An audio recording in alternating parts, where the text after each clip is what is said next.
The past week reveals the more subtle threat that special counsel Robert Mueller and his team pose to the Trump White House. Simply put, Mueller is demonstrating by his actions how a competent person runs a government agency. Trump's White House is demonstrating the exact opposite. Consider the myriad stories describing Mueller's staffing. Here's Wired's Garrett Graff from June. It's a team that contains some of the nation's top investigators and leading experts on seemingly every aspect of the potential investigation, from specific crimes like money laundering and campaign finance violations to understanding how to navigate both sprawling globe-spanning cases and the complex local dynamics of Washington power politics. Or Business Insider's Michelle Mark from September. Mueller has quietly assembled a formidable team of investigators whose resumes offer a glimpse into potential leads the probe is chasing and boasts a storied amount of experience in both prosecution and criminal defense, hailing from prestigious law firms like WilmerHale to top spots within various divisions of the Justice Department. The contrast with the Trump White House is notable. Donald Trump already has burned through a national security advisor, a press secretary, a communications director, a chief strategist and a chief of staff, along with a host of lower-level figures. Jared Kushner can barely fill out a form without mistakes, much less accomplish anything of policy significance. The only White House staff member who has recently received press accolades is Chief of Staff John Kelly, and, boy, that's about to change. Many adjectives have been used to describe this White House. Elite and formidable are not ones that immediately come to mind. There is also the fact that Mueller's team now appears to be making progress in its remit, a sharp contrast to the weakest commander-in-chief in modern history. Last month, Times' Tessa Berenson wrote that Mueller's team was moving at a rapid pace. Experts on independent investigations say that the former FBI director is moving on an aggressive timeline as he looks into Russian attempts to influence the 2016 election.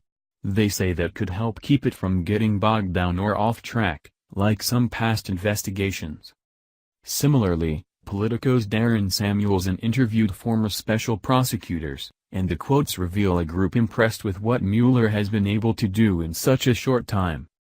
Solomon Weisenberg, also a former star prosecutor, said Mueller's opening moves demonstrated the probe has been moving quickly thanks in part to the work he inherited before his mid-May appointment. He said Manafort and Gates are now on track for a criminal trial that begins anywhere from 9 to 16 months from now. And in the meantime, Mueller with his disclosures, yesterday, has helped to insulate himself against presidential attacks by filing the criminal charges against two of Trump's highest-ranking campaign aides. Nobody can say this is a chicken-ass prosecution, Weisenberg said. It makes it that much harder I think for somebody to try to either pardon someone like Manafort or get Mueller fired.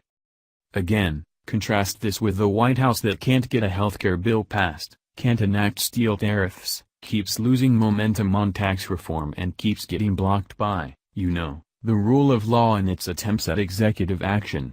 The only thing this White House has done quickly has been to squander its credibility. Mueller's team is also the White House's competent doppelganger in its approach to public relations. Despite news of the indictments leaking over the weekend, the media was never able to divine who would be arrested. That requires a tight ship.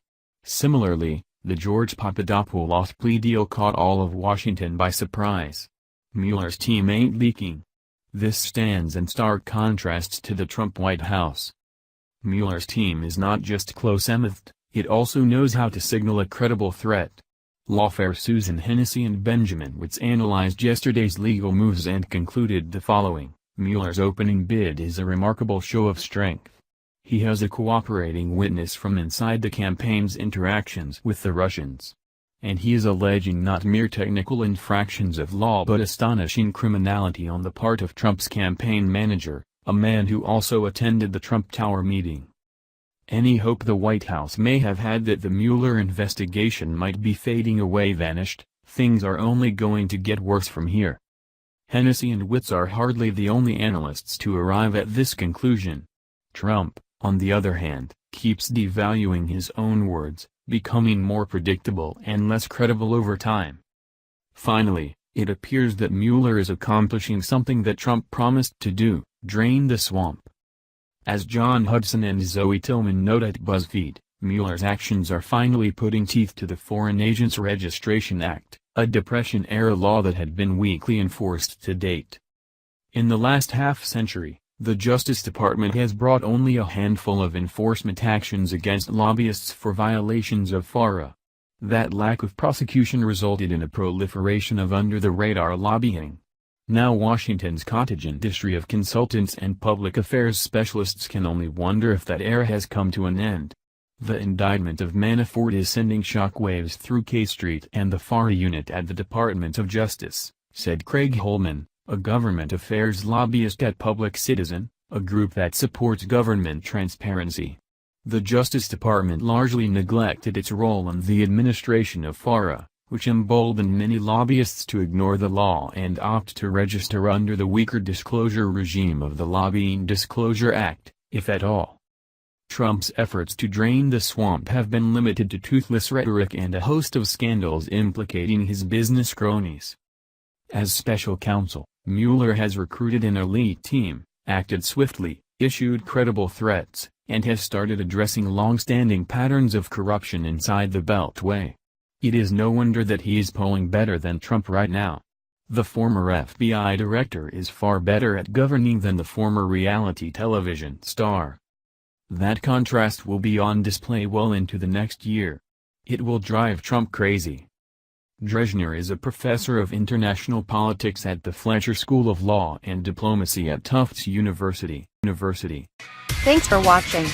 Please subscribe my STC News channel. Goodbye and see you again.